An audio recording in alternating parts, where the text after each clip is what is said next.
ونعوذ بالله من شرور أنفسنا ومن سيئات أعمالنا من يهده الله فلا مضل له ومن يضلله فلا هادي له ونشهد أن لا إله إلا الله وحده لا شريك له ونشهد أن سيدنا وسندنا ومولانا محمدا عبده ورسوله صلى الله تعالى عليه وعلى آله وأصحابه وبارك وسلم تسليما كثيرا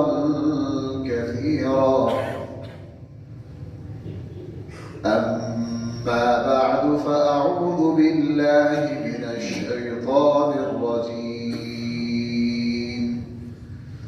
بسم الله الرحمن الرحيم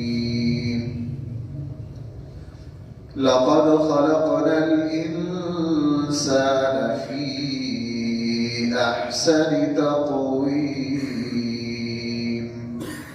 صدق الله مولانا العظيم. محترم سامعین کرام،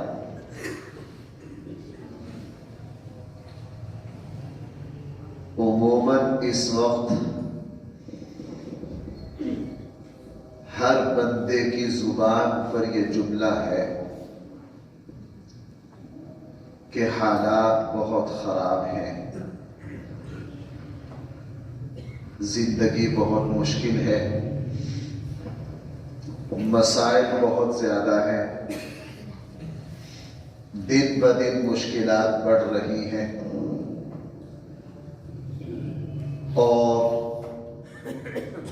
معاشرے میں بے چینی اور اضطراب کی کیفیت ہے اور صورتحال یہاں تک پہنچ گئی ہے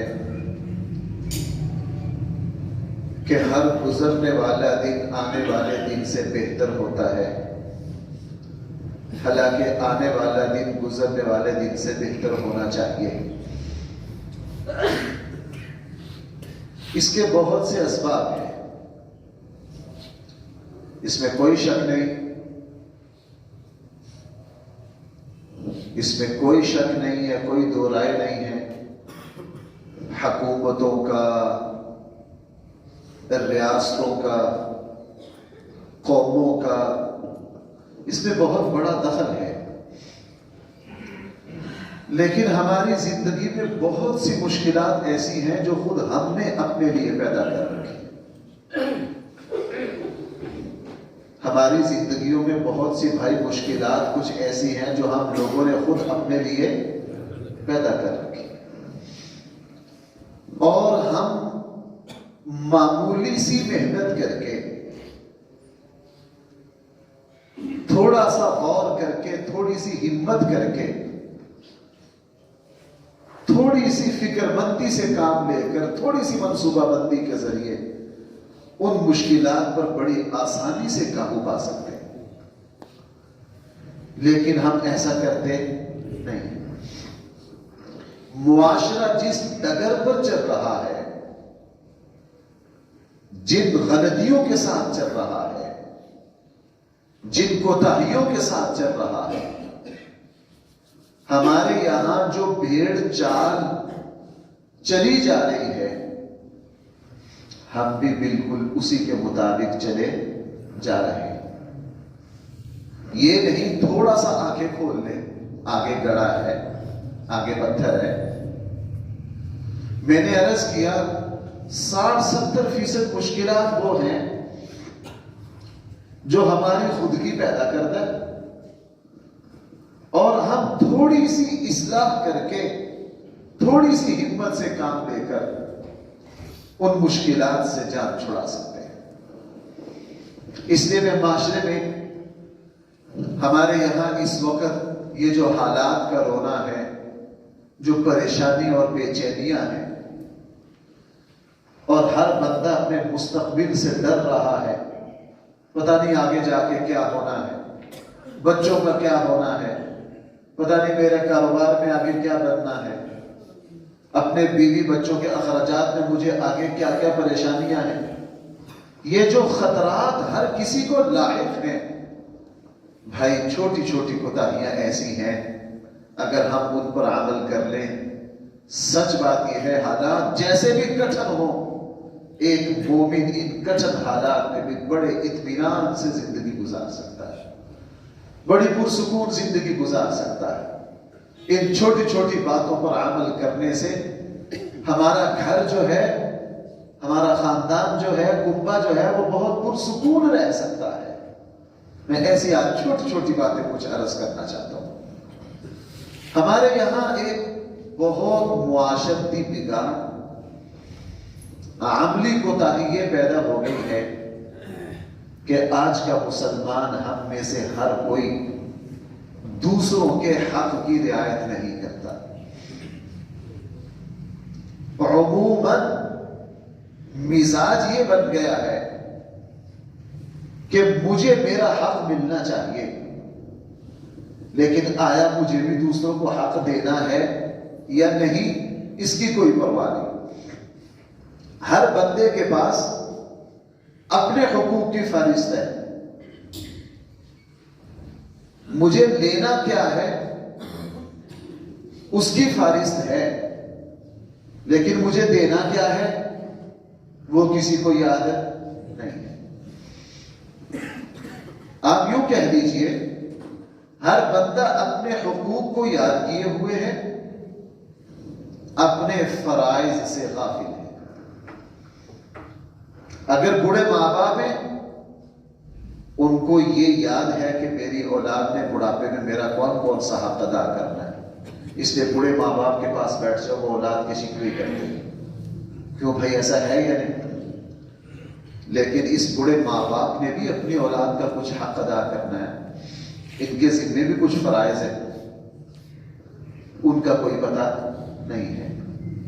اولاد ہے، بس اس کو یہ یاد ہے کہ میرے ماں باپ کے ذمے میرے کون کون سے حق ہیں، کاروبار میرے ہاتھ میں دے دے، خزانے کی چابی مجھے دے دے، جائیداد میرے نام منتقل کر دے، چودھری مجھے بنا دے، سیاہ کروں سفید کروں مجھے نہ پوچھے، اگر کاروبار ہے تو گلے پر مجھے بٹھا دے، میں رات کو کب آ رہا ہوں کب جا رہا ہوں مجھے نہ پوچھے۔ اولاد کے پاس اپنے حقوق کی لمبی فہرست ہے، لیکن تمہارے اوپر ماں باپ کا کہا ماننا، ان کی اطاعت کرنا، ہر کام میں ان سے مشورہ کرنا، ان سے رہنمائی دینا، ان کے پاس بیٹھنا، وہ جو کہیں اس کو اپنے عمل میں لانا، اپنے آپ کو ان کے حکم کا پابند کرنا، ان کے تجربے سے فائدہ اٹھانا، ان کی خدمت کرنا، ان سے دعائیں لینا، بھائی یہ بھی ہے یا نہیں؟ ہمارے یہاں پورے معاشرے میں ایک طرفہ ٹریفک چل رہی ہے، ہر بندہ لینے کے چکروں میں ہے، دینے کے چکروں میں نہیں ہے۔ حالانکہ اللہ جل جلالہ نے میرے اور آپ کے ذمے بہت سے حق رکھے۔ آپ عموماً علماء کی زبان سے ایک لفظ سنتے ہیں، حقوق اللہ اور حقوق العباد۔ بھائی یہ لفظ سنتے ہیں یا نہیں؟ حقوق اللہ کیا ہے؟ ایک بندہ مومن ہر وقت یہ دیکھے کہ میرا اللہ کس موقع پر مجھے کیا حکم دے رہا ہے، اس کو پورا کرنا یہ حکم اللہ کے حق ہے۔ ہر وقت یہ دیکھنا کہ اس وقت مجھے میرا اللہ فصل پک گئی ہے، آ گئی ہے، میرا اللہ کیا حکم ہے جی عشر دینا، سال پورا ہو گیا، میرا اللہ کا حکم کیا ہے جی زکات دینی ہے، میرا اللہ کا حکم ہے مجھے 5 وقت اللہ کے بارگاہ میں حاضری دینی ہے۔ اور حقوق العباد کیا ہے؟ سادہ سی تعریف یاد رکھیں، حقوق العباد کسے کہتے ہیں؟ جب بھی کسی بندے کا ہم سے واسطہ پڑے، ہم اس بندے کے ساتھ وہ طریقہ کار اپنائیں جو اسلام کے مطابق ہو. یہ حقوق العباد ہے. جب بھی کسی بندے کو ہم سے کوئی واسطہ پڑے ہم وہ طریقہ، وہ رویہ، وہ انداز اپنائیں بھائی جو کس کے مطابق ہو؟ اسلام کے مطابق ہو. اس کو حقوق العباد کہتے ہیں. تو پہلی کوتاہی ہمارے یہاں یہ ہو رہی ہے کہ ہم دوسروں کے حق کی رعایت، اور نبی کریم صلی اللہ علیہ وسلم نے قرآن کریم میں دینے کے حق بہت بیان کیے ہیں. رسول اللہ صلی اللہ علیہ وسلم نے فرمایا کہ یہ جو رحم ہے جس میں بچہ پروان چڑھتا ہے، اللہ تعالیٰ نے اس کو جو نام دیا ہے وہ اپنے نام رحمان سے دیا ہے. کس سے دیا ہے؟ رحمان سے. انسان کے اعضاء میں سے کسی عضو کا نام اتنا بابرکت نہیں ہے. غور کرنا ذرا. دل ہے، عربی میں اس کو کیا کہتے ہیں؟ قلب کہتے ہیں، فؤاد کہتے ہیں، کوئی اس کے بڑے الفاظ آتے ہیں. قلب تبدیل ہونے والا، حرکت کرنے والا، ابھی کچھ دھڑکتا رہتا ہے، ابھی رائے کچھ دوپہر کو کچھ. عربی میں کسی بھی زبان میں آپ انسان کے سارے اعضاء کا نام نکال کر دیکھ لیجئے، عام لفظ ہے. لیکن جس وقت ماں کے رحم کی باری آئی جہاں بچے نے پیدا ہونا ہے تو بھائی اللہ نے نام کون سا دیا؟ اپنے نام میں سے حصہ دے دیا. صحیح حدیث ہے، فرمایا اللہ رحمان ہے، اور حدیث میں ہے کہ جس وقت اللہ نے رحم کو پیدا کیا رحم پھڑکا، تڑپا، بے قرار ہوا، اس پر اضطراب آیا. پوچھا گیا اتنے بے چین کیوں ہو؟ رحم نے کہا یا میرے اللہ نے مجھے وجود تو دے دیا ہے، سب سے زیادہ مجھے ہی کاٹا جانا ہے، مجھے ذبح کیا جانا ہے، میرے اوپر جدائی کے بڑے وار آنے، میرے اندر پرورش پانے والے بہن بھائی کبھی بھی ایک دوسرے سے سیدھے منہ سے بات کرنے کے روادار نہیں ہوں گے. اللہ جل جلالہ نے فرمایا کہ ٹھیک ہے ایسا ہونا ہے، لیکن میں تجھے اپنا نام دے رہا ہوں رحم. میں تجھے کیا دے رہا ہوں؟ اور یہ فیصلہ کر رہا ہوں جو تجھے جوڑے گا اسے جوڑوں گا، جو تجھے کاٹے گا اس کو کاٹ دوں گا. اللہ نے فیصلہ کر دیا. اور نبی کریم صلی اللہ علیہ وسلم کا ارشاد ہے بھائی جو مسلمان یہ چاہتا ہے کہ اس کے رزق میں برکت آئے اور اس کے مرنے کے بعد اس کی نیک نامی دیر تک باقی رہے. آج میں اس حدیث پر غور کر رہا تھا. مرنے کے بعد نیک نامی کا باقی رہنا یہ ایک بڑی پاکیزہ خواہش ہے اور ہر کسی میں ہوتی ہے. کیوں بھائی یہ ہے یا نہیں؟ اللہ جل جلالہ نے ابراہیم علیہ السلام پر پورے قرآن میں اس نعمت کا اظہار بہت کیا کہ اے ابراہیم ہم نے بعد والوں میں تیری نیک نامی. کسی نبی پر اللہ تعالیٰ نے اس نعمت کا اظہار اتنا نہیں کیا جتنا کس پر کیا ہے حضرت. اس لیے ابراہیم علیہ السلام یہودیوں میں بھی بہت معزز اور ہدایت کے مینار، عیسائیوں میں بھی اور مسلمانوں میں تو ہیں ہی ہیں.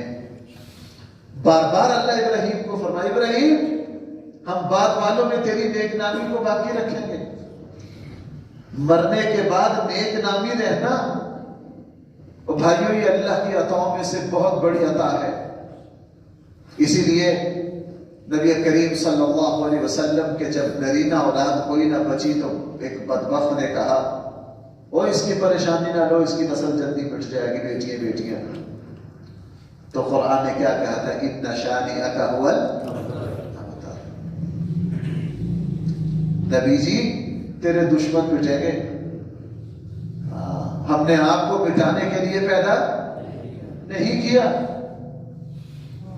ہم نے آپ کو مٹانے کے لیے پیدا نہیں کیا۔ نبی جی پریشان نہ ہو، بھلا جو اللہ کے نام پر مٹنا سیکھ لے اللہ اس کو مٹنے دیتے، اللہ اس کو مٹنے دیتے۔ پچھلے جمعے میں حضرت سلمان فارسی کا ذکر کر رہا تھا۔ اب حضرت سلمان فارسی اللہ کے نبی تک پہنچتے پہنچتے بھائی کتنا عرصہ لگ گیا؟ میں نے پچھلی مرتبہ تفصیل عرض کی تھی نا، وطن چھوڑا، خاندان چھوڑا، سب کچھ چھوڑ کے، صحیح بخاری میں ہے 10 بندوں کی غلامی اختیار کرتے کرتے کرتے کرتے کرتے زندگی کے آخری حصے میں الحضور تک پہنچ پائے۔ لیکن اللہ نے بھی فرمایا ہو گیا میرے بندے میرے نام پر سب کچھ چھوڑ کر آئے ہو، اور بھائی جو اللہ کے نام پر چھوڑ دیا جائے نا اللہ اس سے زیادہ باعزت طریقے سے دیتے ہیں۔ یہ اللہ کی سنت ہے۔ بھائیو میں کیا کہہ رہا ہوں اس پر غور کرو۔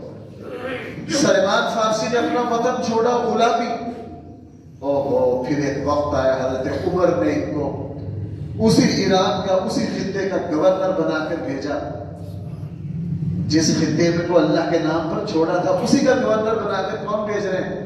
حضرت عمر اسی علاقے کے گورنر بنے آگے۔ اور ایران کو جب فتح ہوا، ایران جب فتح کیا، جنگ سے پہلے اپنی قوم کے پاس جاتے، اے میری قوم میں فارسی ہوں، میں تو تمہارا ہوں، تم میں سے ہوں، اگر یہ دین حق نہ ہوتا تو یہ عرب مجھے کبھی بھی اپنا سردار نہ بناتے۔ یہ عرب ہے، اور کوئی بندہ کوئی قوم دوسری قوم کو اپنا قائد، ان کا مجھے اپنا بڑا مان لینا علامت ہے اس بات کی دین حق ہے۔ اللہ جل جلالہ نے جو کچھ حضرت سلمان فارسی نے اللہ کے لیے چھوڑا تھا اللہ نے سارا کچھ وہی دے دیا، اللہ نے سارا کچھ وہی۔ آج بھی میں نے عرض کیا کہ اس وقت بھی ایران میں دفن ہے، اپنے ہی خطے میں دفن ہے، اور ان کی قبر پر بڑا کتبہ لگا ہوا ہے سلمان منا اہل البیت، کے سلمان میرے اہل بیت میں سے۔ سلمان کس میں سے ہیں؟ تو نیک نامی بات یہاں سے چلی تھی کہ یہ ایک بہت پاکیزہ جذبہ ہے، نیک خواہش ہے، اور اس میں بڑی برکت ہے کہ ہمارے دنیا سے جانے کے بعد ہماری نیک نامی دیر تک دنیا میں بھائی کیا رہے۔ اللہ تعالیٰ اپنے بندوں کو بہت سی نیک نامیوں سے نوازتا ہے، اور مسلمانوں میں جتنی نیک نامی ہے کسی میں نہیں ہے۔ ہمارے بڑے بڑے اسلاف و اکابر و علماء بڑی بڑی کتابیں تفسیریں لکھ کر دین کی خدمات انجام دے کر چلے گئے، کسی کو گئے 40 سال 50 100 150، لیکن آج ان کی نیک نامی باقی ہے یہ نہیں۔ میں بعض مرتبہ لائبریری میں بیٹھ کے کئی مرتبہ مجھے خیال آتا ہے کہ یار یہ جو میں سارا دن یہاں بیٹھتا ہوں، یہ لائبریری میں جتنے مصنفین ہیں یوں لگتا ہے جیسے یہ اپنے خاندان کے گھر کے بندے ہیں، حالانکہ کوئی 800 سال پرانا ہے، کوئی 900 سال پرانا ہے۔ یہ اللہ کے کیسے مقرر بندے ہوں گے کہ دنیا سے گئے ہزار سال ہو گئے، لیکن آج بھی لوگ ان کو کیا سمجھتے ہیں؟ اپنا سمجھتے ہیں۔ بھائی شیخ سعدی میں کا رشتہ دار کون کون ہے آپ میں سے؟ لیکن میں شیخ سعدی کا نام لوں، آپ سارے اپنائیت محسوس کرتے ہیں کہ نہیں؟ حضرت بلال کا نام لے کوئی اجنبیت لگتی ہے؟ چلو نبی کریم صلی اللہ علیہ وسلم، یہ ہستیاں تو بہت اونچی ہیں نا، ان کا تو کیا نہیں کیا، ان سے تو مومن کبھی بھی اپنے آپ کو دوری محسوس کرتا ہی نہیں۔ میں آپ کو سچی بات بتاؤں، جب مدینہ منورہ، آپ سارے یہ صرف میری کیفیت نہیں آپ سب کی ہے، جب پہلی مرتبہ مدینہ منورہ حاضری ہوئی تو یہ کیفیت جو کہ پہلی مرتبہ حاضری ہو رہی تھی، مدینہ منورہ جاتے ہوئے 1% بھی اوپرا پن اور اجنبیت محسوس ہوتی ہی نہیں، یوں لگتے ہیں جیسے ماں باپ کے گھر آ رہے ہیں۔ کہاں آ رہے ہیں؟ اپنی آبائی جگہ آ رہے ہیں، اپنی اصل پر آ رہے ہیں، باپ دادے کی جگہ آ رہے ہیں، کوئی اجنبیت محسوس ہے؟ تو نبی کریم صلی اللہ علیہ وسلم نے فرمایا تم میں سے جو یہ چاہتا ہے اللہ تعالیٰ اس کے رزق میں برکت دے، اور اللہ جل جلالہ اس کو نیک نامی عطا کرے، نیک نام اس کا دیر تک چلتا رہے۔ حضور نے فرمایا وہ صلہ رحمی کرے، وہ کیا کرے بھائی؟ صلہ رحمی کرے، دوسروں کے حق کو ادا کرے۔ اللہ اس کی نیک نامی کو باقی رکھیں گے. اللہ تعالیٰ اس کی نیک نامی کو کیا رکھیں گے؟ اور نبی کریم صلی اللہ علیہ وسلم نے فرمایا جو دوسروں کے حق کو ادا نہیں کرے گا اللہ جل جلالہ اس کو بھی بے یار و مددگار چھوڑ دیں گے. اللہ تعالیٰ اس کو بھائی کیا کر دیں گے؟ بے یار و مددگار. ایسا ممکن نہیں ہے کہ میں کسی کا کوئی حق ادا نہ کروں, میں کسی سے سیدھے منہ سلام نہ کروں, کسی کے سلام کا جواب نہ دوں, کسی بیمار کی عیادت نہ کروں, کسی کو میری مدد کی ضرورت ہو اس کو مدد دینے کے لیے تیار نہ ہوں. اگر وقتی طور میرے روب اور دبدبے کی وجہ سے یا میرے کسی اقتدار کی وجہ سے یا میرے پیسے کی وجہ سے لوگ وقتی سلام کریں گے, لیکن جب مشکل وقت آئے گا جناب کوئی پانی پلانے والا بھی نہیں ہوگا, کوئی پانی پلانے والا بھی نہیں ہوگا. اس لیے پہلا کہ بھائی پہلا سبب کیا ہو گیا؟ زندگی میں دوسروں کے حق کو ادا کرنا ہے. بھائی کیا کرنا؟ دوسروں کے مزاج بنا لیجئے. کل بھی میرا ایک جگہ درس تھا, کل تھا یا پرسوں تھا غالباً, تو میں وہاں کہ خیر الناس من ينفع الناس, تم میں سب سے بہتر انسان وہ ہے جو دوسروں کو کیا پہنچائے؟ فائدہ پہنچائے. اور اس وقت ہر بندہ, میں نے پرسوں ایک جگہ درس تھا, اللہ نے دو چار باتیں زبان سے کھلوائی کہ ہر بندہ بہتر ہونے کا یا مدعی ہے یا بہتر سے بہتر بننے کی کوشش میں ہے. کیوں بھائی؟ ہر بندہ یا تو دعویٰ کرتا ہے کہ میں سب سے بہتر ہوں, اگر عاجزی والا ہے تو کوشش ضرور کرتا ہے میں بہتر بنوں, میرا مکان. ہم میں سے ہم تو وہ پرانے لوگ تھے جو کہتے تھے میرا گھر میرے بھائی سے ذرا بڑا ہی ہونا چاہیے. ہم تو اتنے پانی میں نہیں ہیں. کوشش ہوتی ہے کہ میری گاڑی جو ہے وہ میرے سگے بھائی سے بہتر ہو, میری رہائش میرے سگے بھائی سے بہتر ہو, میرا کاروبار بہتر ہو. ہر بندہ اس وقت, وہ لوگ چلے گئے کہ ساتھ اپنا مکان ہے, ساتھ چھوٹے بھائی کا ہے, اپنا مکان نہیں نیا بنایا کہ میرے بھائی کا باڑا ہے وہ نہیں بنا سکتا, پہلے ایسے ہی رہنے دو. وہ بہت اونچے لوگ تھے. اب ہم میں سے ہر کوئی یا بہتر بننے کی کوشش میں ہے یا ہر کوئی بہتر ہونے کا دعویٰ کرتا ہے, لیکن پتہ کیسے چلے گا کہ بہتر کون ہے؟ اللہ اس کے رسول سے سچا فیصلہ کسی کا ہو نہیں سکتا. نبی کریم صلی اللہ علیہ وسلم نے فرمایا لوگوں تم میں بتاؤ سب سے بہتر کون ہے؟ سب سے بہتر وہ ہے جو دوسروں کے لیے مفید ہو. خیر الناس من ينفع. بہرحال دوسری چیز جو اس وقت ہماری زندگی کو مشکل بنا رہی ہے, دوسری وہ کوتاہی جو ہماری زندگی کو مشکل بنا رہی ہے, ہماری زندگیوں میں بے سکونی پیدا کر رہی ہے, اور ہر بندہ اس کی وجہ سے پریشان ہے, حالات کٹھن سے کٹھن ہو رہے ہیں, اور ہر بندہ فکر میں ہے کہ کل آنے والا جو کل آئے گا وہ آج سے زیادہ بھاری ہوگا. وہ دوسری کوتاہی جو ہمارے یہاں بہت ہو رہی ہے وہ ہے اپنے وقت اور اپنی صلاحیتوں کو ضائع کرنا. بھائی وہ کیا ہے؟ یہ میں سادہ چھوٹی چھوٹی باتیں عرض کر رہا ہوں, ہو سکتا ہے آپ کو اتنی اہم نہ لگے, لیکن بھائی آپ تھوڑا سا غور کرو گے. اس وقت ہمارے یہاں جو بے چینی بے برکتی بڑھ رہی ہے, بے برکتی اتنی عام ہو گئی ہے, ہفتہ یوں گزر جاتا ہے, مہینہ یوں گزر جاتا ہے, دیکھتے دیکھتے بڑھاپے کے دہلیز پر پہنچ گئے. اتنی آمدن ہے پتہ ہی نہیں چلتا جاتی کہاں ہے, اتنی آمدن ہے پتہ ہی نہیں چلتا جاتی. صبح سے لے کے شام تک کولو کے بیل کی طرح نہ حلال دیکھتے نہ حرام دیکھتے, جھکتے ہیں اور خود کہتے ہیں میں اتنا اکٹھا کر کے لاتا ہوں, جاتا کہاں ہے؟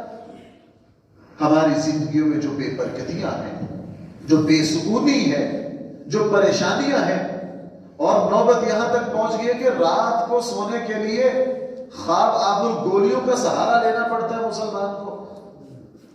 بھائی اس میں دوسرا سبب یہ ہے کہ ہم وقت اور اپنی صلاحیتوں کو ضائع کر رہے ہیں. کس کو ضائع کر رہے ہیں؟ وقت کی قدر و قیمت تو ہمارے یہاں ہے ہی نہیں نا. حالانکہ اللہ جل جلالہ نے, میں ایک علمی بحث ہے کہ سب سے قیمتی چیز کیا ہے. ایک استاد نے اپنے شاگردوں کو کہا مضمون لکھ کر لاؤ کہ دنیا میں سب سے قیمتی چیز کیا ہے. کسی نے سونا، کسی نے ہیرا، بڑا کچھ لکھ کر لائے. ایک جو شاگرد تھا وہ لکھ کر لایا، اور جب استاد نے اور دوسرے لمبے لمبے مضمون لکھ کر لائے، وہ بیچارہ صرف ایک لفظ لکھ کر لایا. جیسے اس نے استاد کو پیش کیا، استاد جھوم کر رہ گئے. استادوں نے اس کے ایک لفظ کو چوما، آنکھوں سے لگایا.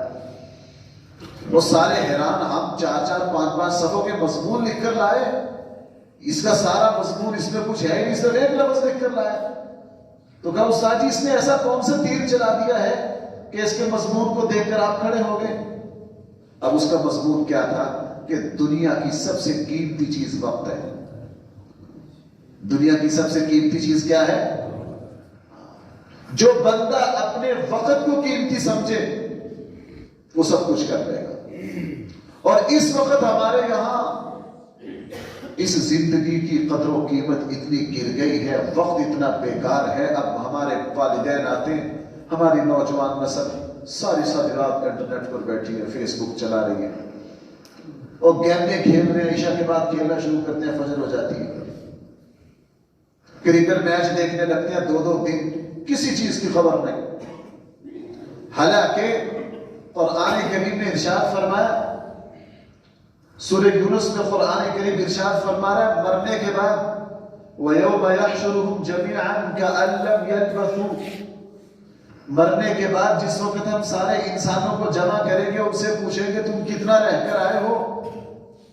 يَتَعَارَفُونَ بَيْنَهُمْ، سورہ یونس میں قرآن کہہ رہا ہے کہ جی ہم دنیا میں صرف اتنا وقت گزار کر آئے ہیں جتنا ایک دوسرے سے خیر خیریت پوچھنے میں لگتا ہے.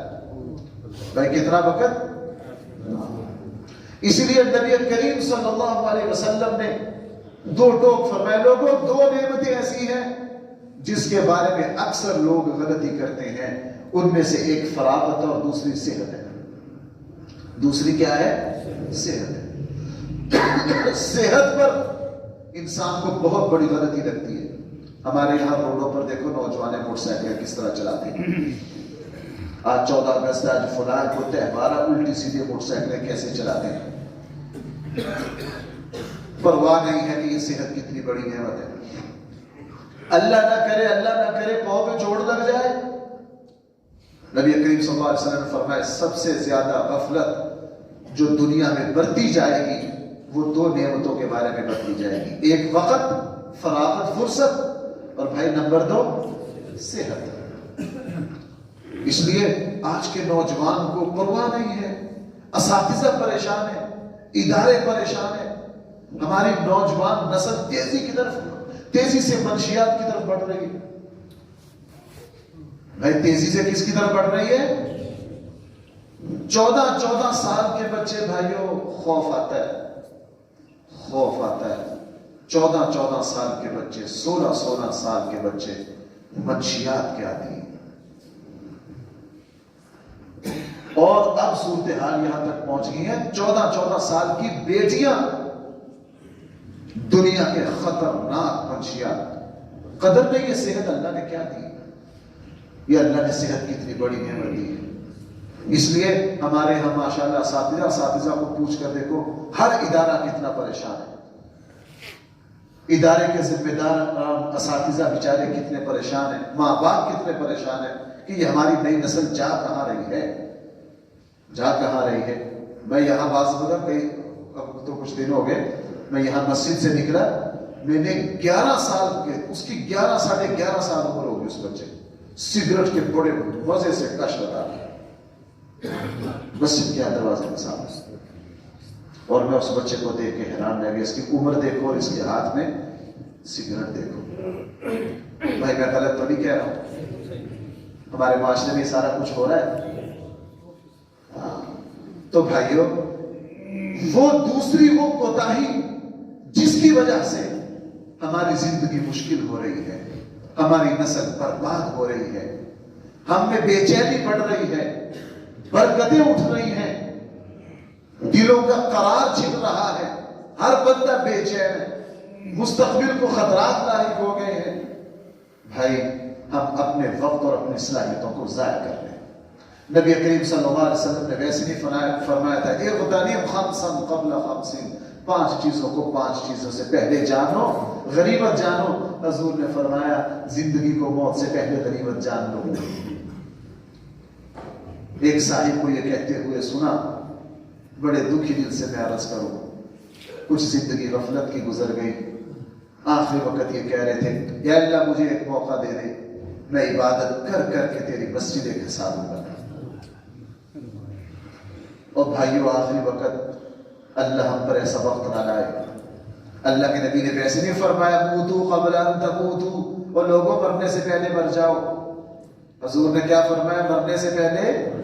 اور مرنے سے پہلے مرنا کیسے ہوتا ہے؟ اس کیفیت کو مرنے سے پہلے قرآن کو کیا پڑھی تھی؟ آخری لمحات کی کیفیت کو بیان کرتا، بھائی اس میں کوئی کیا ضرورت تھی؟ میں یہ آیتیں پڑھتا ہوں، سچ بات یہ ہے کہ جسم کانپ جاتا ہے۔ آپ سارے حضرات نا سورہ واقعہ کے 3 رکوع اور سورہ قیامہ کا آخری حصہ، آخر وَقِيلَ مَنْ رَاقٍ وَظَنَّ أَنَّهُ الْفِرَاقُ، جس وقت سارے کہتے ہیں بندہ گیا۔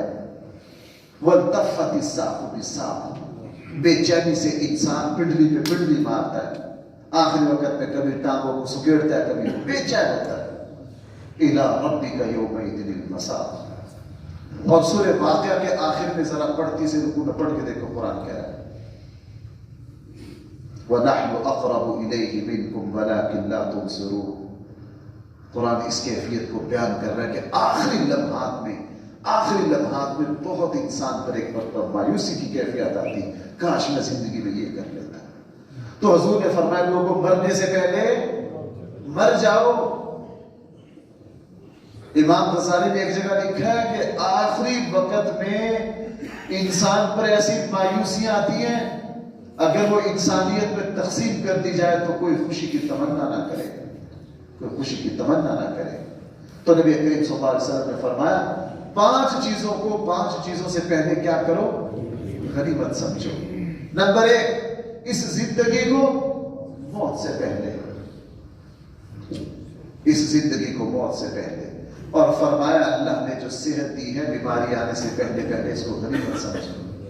اللہ نے جو فرصت دی ہے مشغولیت سے پہلے اس کو غنیمت سمجھ لو۔ اللہ نے جو مالی فراوانی دی ہے، اللہ نے جو مالی غربت سے پہلے دیکھ لو۔ اس لیے اگر فراوانی کے بعد غربت آ جائے نا، وہ بہت دکھ دیتی ہے، اس کی تکلیف بہت بھاری ہوتی ہے۔ اللہ کے نبی نے ایک جگہ دعا مانگی، ہے اللہ میں عزت کے بعد ذلت سے پناہ مانگتا ہوں۔ ذلت ویسے ہی بڑی تکلیف دہ ہوتی ہے، لیکن اگر عزت کے بعد ذلت آ جائے تو انسان اس تکلیف کو بلا، اللہ نہ کریے جس پر بیتی ہوتی ہے اس سے پوچھے یہ چیزیں کتنی بھاری ہیں۔ تو اللہ کے نبی نے فرما دیا لوگوں یہ جو ہم نے تمہیں فرصت دی ہے اس کو کسی مصیبت میں پھنسنے سے پہلے غنیمت جانو۔ صحت دی ہے، بیماری سے پہلے اس کو سنبھال لو۔ ہم نے جو مالی فراوانی دی ہے غربت آنے سے پہلے اس کو سنبھال لو۔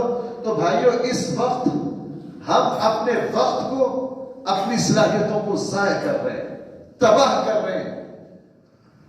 اور دنیا میں کوئی بڑا بندہ ایسا نہیں آیا جو بڑا بنا ہو اور اس نے اپنے وقت کو ضائع کیا ہو۔ کیا کیا ہو؟ اپنے وقت کو ضائع کیا ہو۔ ہم فضولیات میں لگے ہوئے ہیں جس کی وجہ سے اب تو اللہ معاف فرمائے ایسی غفلت، ایسی صورتحال، موٹر سائیکل بھی چلا رہے ہیں، موبائل بھی ساتھ چل رہا ہے، گاڑی بھی چل رہی ہے، موبائل بھی ساتھ چل رہا ہے، اور اپنی صلاحیتوں کا ستیہ ناش کر رہے ہیں۔ اندازہ ہی نہیں یہ زندگی کتنی ضروری ہے اور یہ کتنی قیمتی ہے زندگی۔ اسی لیے شعب الایمان میں امام بہقی نے حدیث ذکر کی، نبی کریم صلی اللہ علیہ وسلم نے فرمایا ہر دن جب صبح کو سورج نکلتا ہے تو دن اعلان کرتا ہے میرے بندے اگر آج تو نے میرے اندر کوئی نیک کام کرنا ہے کر لے، میں دوبارہ نہیں ملوں گا۔ اللہ کے نبی نے کیا فرمایا؟ دین کیا کہتا ہے؟ میرے بندے اگر تو نے آج کچھ کرنا ہے کر لے، میں تجھے دوبارہ۔ اور ادھر ماشاءاللہ ہماری قوم سالگرہ مناتی ہے مزے سے، مجھے بڑا تعجب ہوتا ہے اس رسم پر۔ آپ مجھ سے اتفاق کیجئے بھائی، نہ کیجئے، آپ کو پورا حق ہے میری بات سے اختلاف کرنے کا، آپ کیجئے۔ یہ سالگرہ میری عقل میں نہیں آتی، جو بندہ زندگی کی حقیقت کو سمجھتا ہو، جو بندہ دنیا میں کچھ کرنے آیا ہو، جس بندہ کی اپنی غفلت پہ نظر ہو، بھائیو سنتے ہو میری بات، جس بندے کی اپنی کوتاہیوں پر نظر ہو، وہ کیسے سالگرہ منا سکتا ہے؟ نبی کریم صلی اللہ علیہ وسلم کی اللہ کے نبی نے زندگی کا کوئی لمحہ ضائع کیا ہوگا تو بنعوذ باللہ من ذالک۔ قرآن کو کہنا پڑا فَإِذَا فَرَغْتَ فَانصَبْ إِلَىٰ رَبِّكَ فَارْغَب، قرآن کو کہنا پڑا لَعَلَّكَ بَاخِعٌ نَفْسَكَ۔ نبی جی آپ ان لوگوں کو سیدھی راہ پر لاتے لاتے اپنے آپ کو ہی مار دیں گے۔ قرآن کو کہنا پڑا کہ اتنی مشقت ہے نہ ساری رات کھڑے ہوا کرے۔ صحابہ اکرام کو فرمائشیں کرنی پڑتی، حضرت عائشہ کو کہنا پڑتا اللہ کے حبیب آپ کے پاؤں سوج جاتے ہیں، آپ نہ کھڑے ہوا کرے ساری رات۔ لیکن اس کے باوجود نبی کریم صلی اللہ علیہ وسلم کی داڑھی مبارک میں جب اکے دکے بال سفید آئے، اللہ کے نبی پریشان ہو گئے۔ اللہ کے نبی کیا ہو گئے؟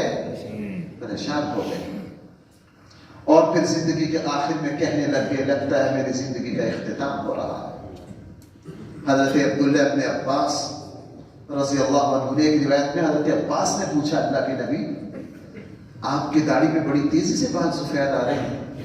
فرمایا کہ جو قرآن کہتا ہے نا فاستقم، اے نبی جی بالکل سیدھے ہو کر چلنا، کیا کرنا؟ بالکل سیدھے ہو کے۔ اس ذمہ داری نے مجھے بوڑھا کر دیا ہے، اس ذمہ داری نے مجھے کیا کر دیا ہے؟ بوڑھا کر دیا۔ وہ سالگرہ تو میرے بھائیوں وہ بدبخت مناتے ہیں جو آخرت کو نہیں مانتے، جن کو اس دنیا کی زندگی کی حقیقت کا پتہ نہیں ہے، جو دنیا میں کھانے پینے آئے ہیں، جو دنیا میں موج میلہ کرنے آئے، وہ کہتے ہیں 50 سال موج میلہ کر لیا میں اس پر خوشی مناؤں۔ مسلمان جو ہے وہ کیسے کر سکتا ہے؟ بہرحال تو بھائی دوسری وہ چیز، ہم وقت اور صلاحیتوں کو کیا کر رہے ہیں؟ تیسری چیز، ہماری زندگی جو دن بہ دن کڑوی سے کڑوی ہوتی جا رہی ہے، اور ہمارے جو مشکلات بڑھ رہی ہیں، پریشانیاں بڑھ رہی ہیں، بے برکتی جو بڑھ رہی ہے، بھائی اس میں تیسری چیز، یہ ایک ہی چیز سب سے خطرناک ہے، وہ ہے ہماری زندگیوں میں فضول خرچی اور دکھلاوا۔ فضول خرچی اور دکھلاوے نے ہمیں مار دیا ہے، ہمیں ذلیل کر دیا ہے۔ ہر بندہ بڑا بننے کے شوق میں بہت سی خرافات کر رہا ہے، لوگوں کے سامنے اپنی معاشرتی حیثیت کو اونچا دکھانے کے لیے بینک سے قرض لیتا ہے، سود پر لیتا ہے، بے ایمانی کرتا ہے کہ میرے بیٹے کی شادی ہے، اگر ڈسکا کی فلاں شادی حال میں ہوا تو لوگ کیا کہیں گے؟ مجھے تو فلاں سب سے اعلیٰ شادی حال میں کرنا ہے۔ ہماری زندگی کو بھائی کس نے تباہ کر رکھا ہے؟ فضول خرچی نے اور دکھلاوے نے۔ لوگوں کے سامنے اپنا معیار زندگی اپنی حیثیت سے زیادہ دکھانا، تصنع، بناوٹ۔ ہم مصنوعی زندگی گزار رہے ہیں۔ بھائی ہم کون سی زندگی گزار رہے ہیں؟ ہم ریاکاری کی بناوٹی اور مصنوعی زندگی گزار رہے ہیں۔ کسی کو یہ نہ پتا چل جائے کہ میری جیب میں صرف 3000 ہے، کسی کو یہ نہ پتا چل جائے کہ میرے پاس ہے کچھ نہیں ہے۔ قرآن نے فضول خرچ کو شیطان کا بھائی کیوں کہا؟ قرآن کیا کہہ رہا ہے؟ ان المبذرین کانوا اخوان الشیاطین۔ بھائی فضول خرچ کون ہے؟ کیوں اللہ جل جلالہ نے شیطان کو اپنا قرب دیا، فرشتوں کے ساتھ رکھا، اپنے عرش کے سائے میں چلنے پھرنے کی اجازت دی، اپنی اوقات بھول گیا۔ بھائی سنتے ہیں میری بات؟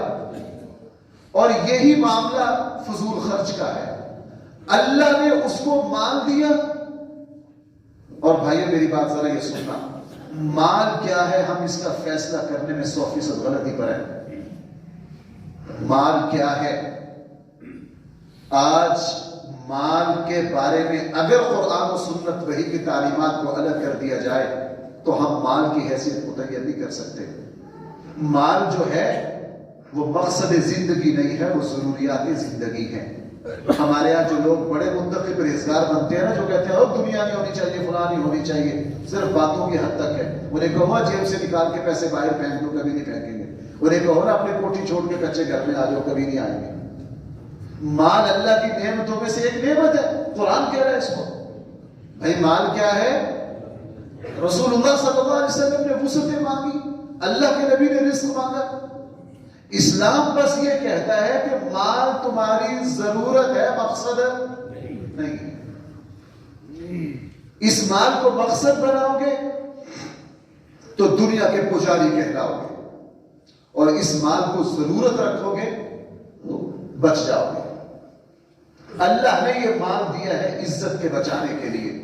دیکھو بھائیو، میں ایک مثال سے سمجھانا چاہوں.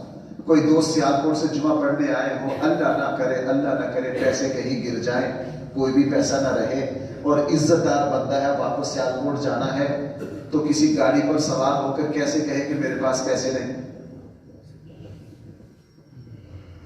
بھائی پتا کتنا تکلیف دہ مرحلہ ہے. اچانک کسی دکان پر گئے، سامان خرید لیا، پتا چلا کہ وہ جیب کے پیسے تو گھر بھولا ہے، تو بھائی پسینے آ جاتے ہیں کہ نہیں؟